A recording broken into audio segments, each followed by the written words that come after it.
Salut tout le monde, bienvenue dans une nouvelle vidéo. Alors je vous avais fait la première partie qui était comment s'occuper des abats après avoir chassé un chevreuil.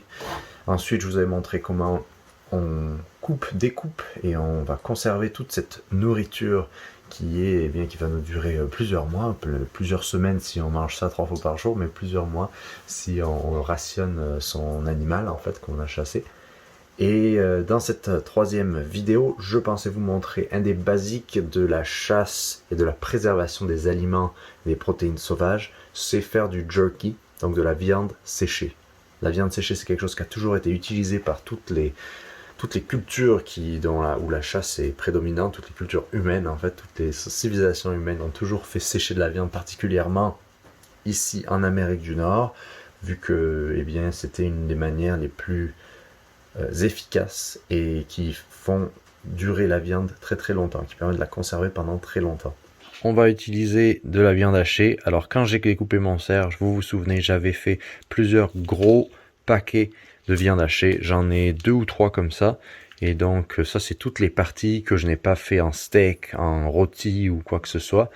Et donc qu'on va garder en cubes pour ensuite, après plusieurs semaines de congélation, les décongeler lentement et prendre cette viande là et aller la hacher avec notre hachoir. Avec notre hachoir, on va faire 2 passes de hachoir. D'abord une première passe qui est avec un calibre assez gros.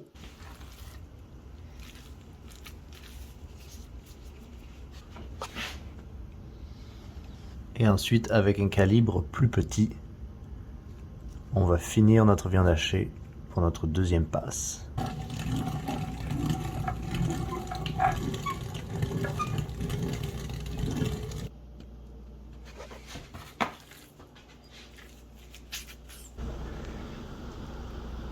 Le petit Léo il se demande qu'est-ce qu'il y a là-dedans.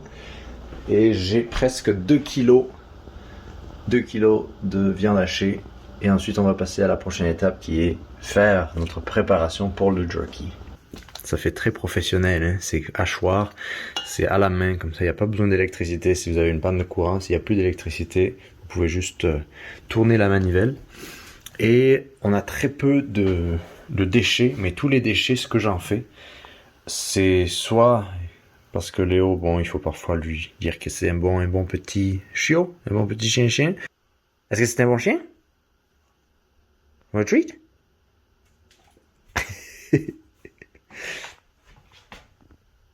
Ready?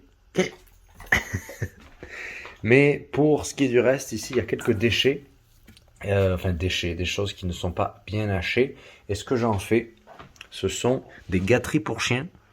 Vous voyez, c'est des petits biscuits pour chiens que les chiens, ils adorent. Et vu que je suis dans une bonne humeur, on va donner un peu à Léo. Sit. Assis. Couché. Mais la patte? Il y en a la patte? La petite patte. L'autre patte? L'autre patte? Yes, c'est cool, papy.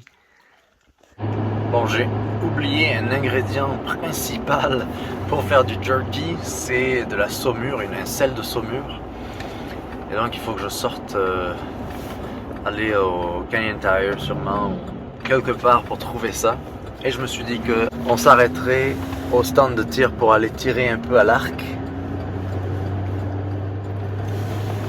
Parce que tant qu'à faire un petit voyage, et bien tant qu'à faire aller pratiquer le tir. Et c'est une journée où, vu qu'il y a du ciel bleu dehors, c'est magnifique, on va s'aérer l'esprit. J'ai laissé le petit Léo à la base. Je pense que c'est l'un des stands de tir les plus scéniques au Canada probablement. Ici il y a souvent des cerfs, des chevreuils, plein d'animaux. Et on voit toutes les montagnes autour, c'est magnifique.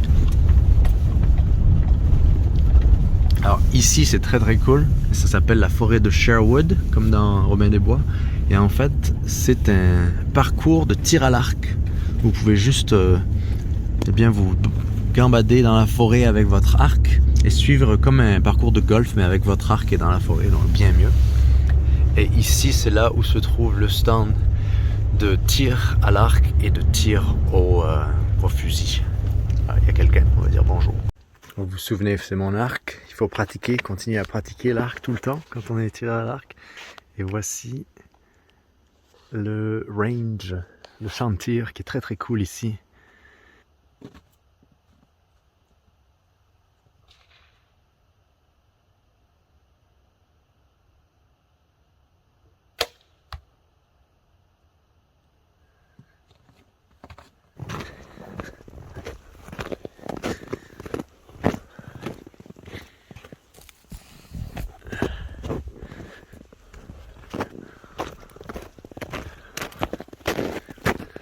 Ok, donc maintenant on va faire notre commission qui était la commission principale de la journée, c'était aller trouver des selles de cure, de saumure pour faire notre jerky.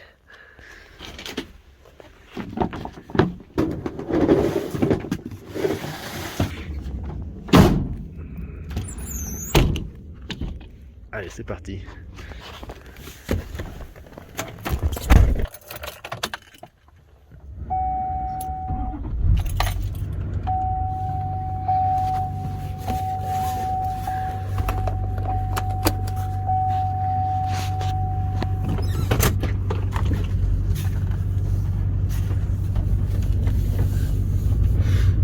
Voilà, c'est un peu comme une forme d'exercice à la fois physique, mental et humain.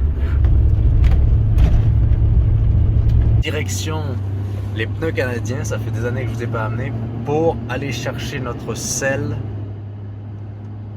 de saumure et assaisonnement de nitrite en fait, parce que je veux faire une partie qui est sans nitrite, mais une autre partie pour être sûr qu'il n'y a pas de botulisme et de bactéries néfastes dans ma viande. Et bien les nitrites ça sert quand même à quelque chose, ça sert à préserver sa viande, donc on va voir ça. Mais en passant, je veux vous montrer, parce que c'est drôle, je suis juste à côté là, et je vais prendre cette opportunité pour vous montrer un endroit, et c'est juste ici en fait. Alors on va tourner ici. Le père Pandausi, un prêtre oblat, ministre des Premières Nations et des colons de cette région de la Colombie-Britannique pendant 30 ans, jusqu'à sa mort en 1891. Sa mission, ses églises et ses fermes et ses écoles établies entre 1859 et 1860 à cet endroit qui se trouve ici, forment le premier village européen dans la vallée de l'Okanagan. Alors voici le père Charles Pandausi, né en 1824 proche de Marseille en France. Il arrive dans l'état de Washington en octobre 1847 et il est ensuite ordonné en 1848 dans le territoire de l'Oregon, d'où il va ensuite créer une congrégation qui va arriver ici dans la province de la Colombie-Britannique et pendant 32 ans dans l'Okanagan créer cette région. Il décède en 1891, le 6 février 1891, donc il y a exactement je ne sais pas combien d'années, dans les bras du chef François des Premières Nations, Penticton. Alors ici, voilà, vous voyez, ils ont reconstitué un peu, mais c'est tout ce qui est d'origine en fait. Les chariots, les charrettes,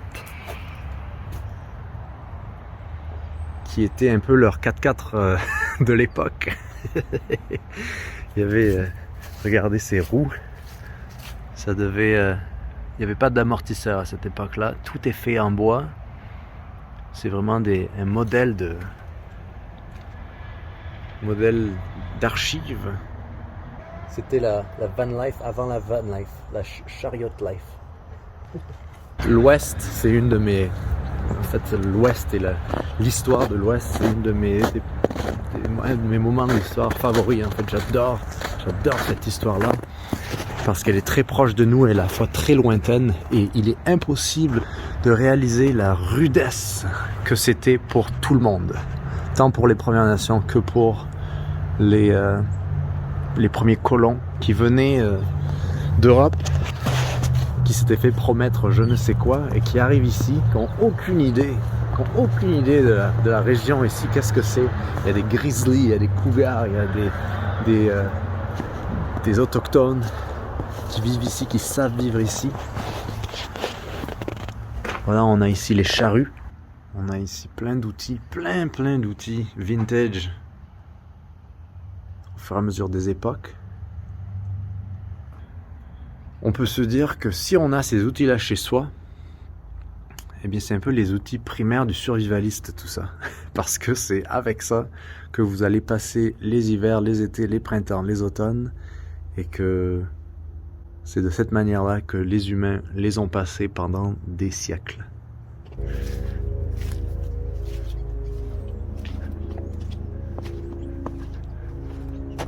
Ici on a les outils de charpenterie.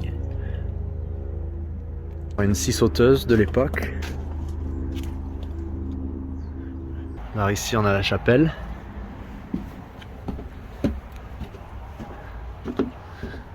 Donc ça devait être ici. Oh, ici ben, c'est la petite chambre du père Pandosy. Alors évidemment on va s'attarder sur les choses positives ici. Je ne vais pas vous parler des choses horribles qui ont été faites par les missions catholiques en Amérique du Nord. Enfin, si vous ne le savez pas, vous devriez vous documenter là-dessus. Moi, ce qui me passionne, c'est vraiment quand les deux civilisations, les deux peuples, enfin plusieurs peuples ont travaillé ensemble. C'est de cette manière-là que les gens ont pu survivre.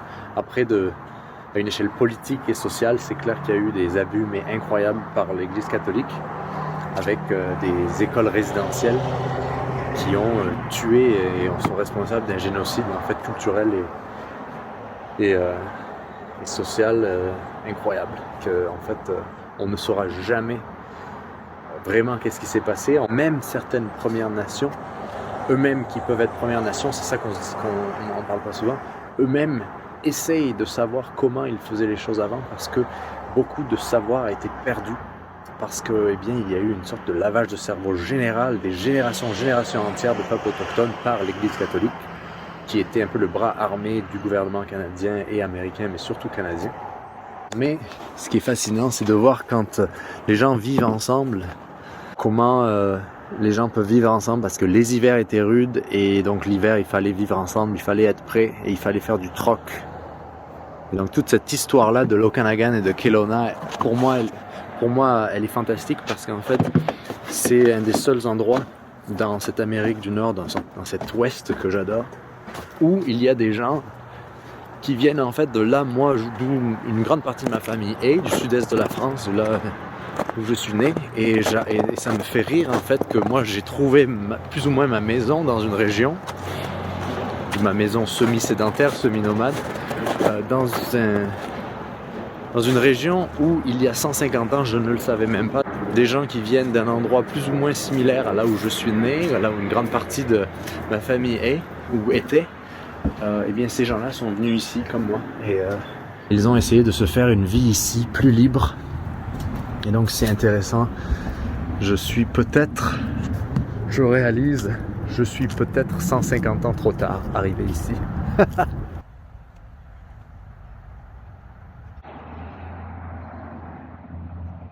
Alors ici c'est la maison Root.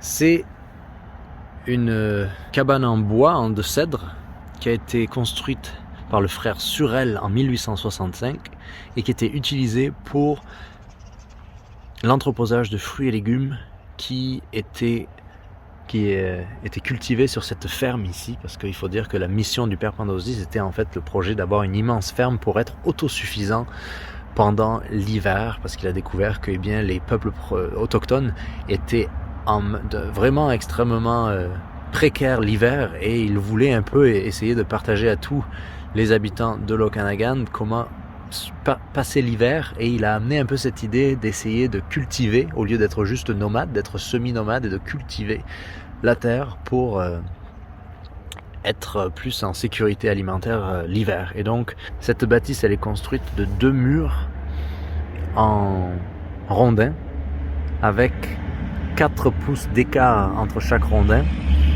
Et ensuite, cet espace, il était pacté de terre pour isoler.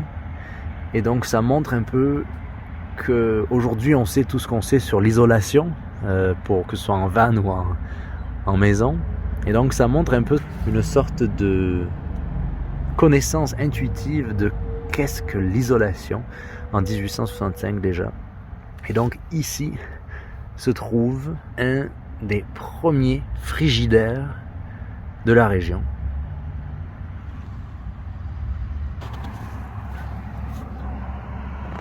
Non, ça a l'air... Moi je me vivrais bien là-dedans. Hein.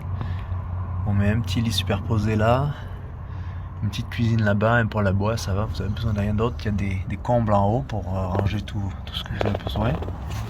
Bon allez, c'est pas les vacances, il faut qu'on aille à l'intérieur.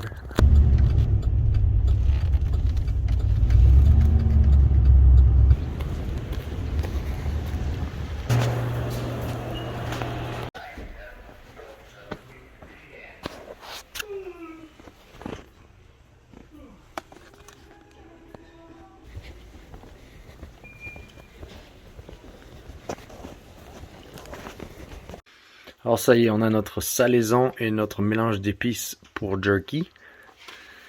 Alors là-dedans, qu'est-ce qui se trouve? Ça se trouve... Oh, c'est tombé. Là-dedans, qu'est-ce qu'on a? On a un mélange de salaison et un sachet d'assaisonnement d'épices. Pour un paquet, ça coûte genre 10 $ ou quelque chose comme ça. Ça fait 15 livres, donc presque 7 kilos de viande, donc ça dure assez longtemps. C'est une marque assez connue pour tous les chasseurs, enfin tous les cuisiniers qui font du jerky dans l'Ouest. Ça vient du Wyoming. Peut-être qu'un jour on ira vivre au Wyoming. Donc voilà, j'ai fait ma salaison. La salaison, il faut la faire macérer pendant 24 heures.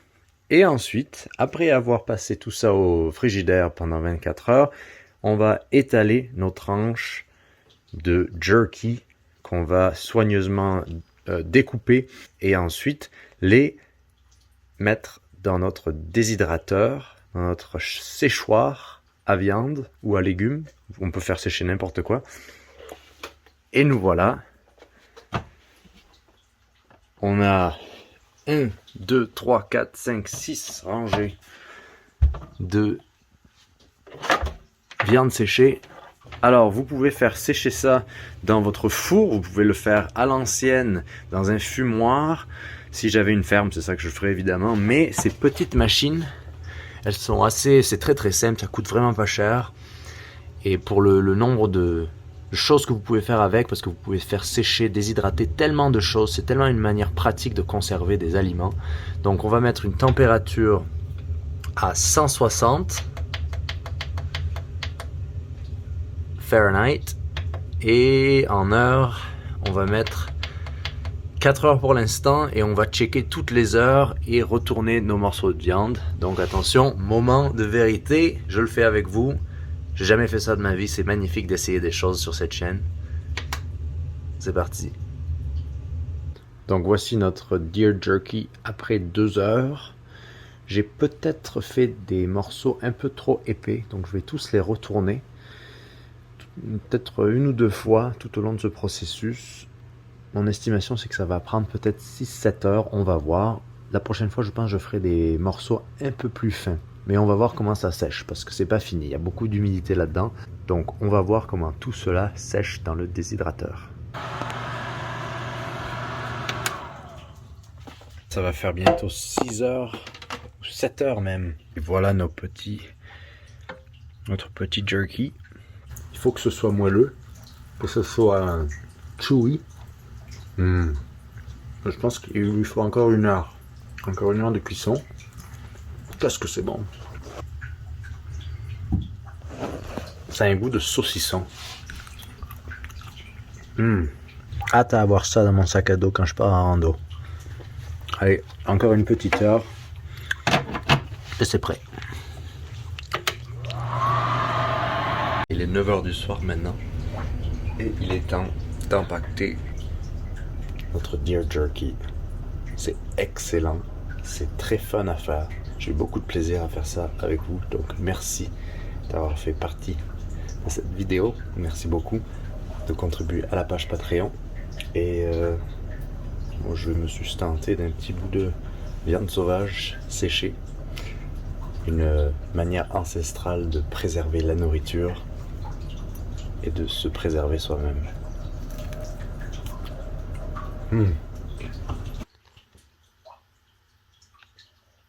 Après avoir mis sous vide des portions pour une petite marche, une petite randonnée, un petit camping, juste pour que ce soit facile à prendre, facile d'accès. C'est un peu de plastique, c'est sûr, mais ça rend les choses beaucoup plus faciles quand vous voulez planifier vos rations. Et moi, c'est ça que j'aime beaucoup dans la conservation de sa propre nourriture, c'est planifier ses rations de manière à ce que tout soit pratique et qu'il n'y ait pas d'invendus, si on veut, de non consommés, de non consommables dans notre réfrigérateur. Donc, où vous conservez ça, vous pouvez conserver cela une fois que c'est sous vide, encore plus, n'importe où dans vos placards. Donc c'est très pratique quand on est nomade et qu'on n'a pas un gros réfrigérateur ou pas de réfrigérateur non plus. Mais par contre, on peut garder ça pendant des mois, voire peut-être des années au congélateur. Et donc c'est ça qui est assez pratique, c'est cette machine sous vide. Je l'aime beaucoup parce que ça me permet d'avoir des rations prêtes. Sur ce, j'espère que vous aurez appris quelque chose de ce petit processus de conservation de la viande séchée, de comment on fait les choses. Ça a été fait pendant des milliers d'années déjà. Avant, on utilisait des cendres, avant que ce soit du sel de salaison ou quoi que ce soit. Et maintenant, on a des choses un peu plus pratiques qui rendent les choses un peu plus goûteuses. Mais c'est toujours le même processus et c'est ça qui est fascinant dans la nourriture, c'est que ce sera toujours la même chose si on le décide. Et ça a été prouvé, c'est très très bon, c'est très très nutritif. C'est pour la vie, pour la survie et le reste du monde. Portez-vous bien et à la prochaine. Bye.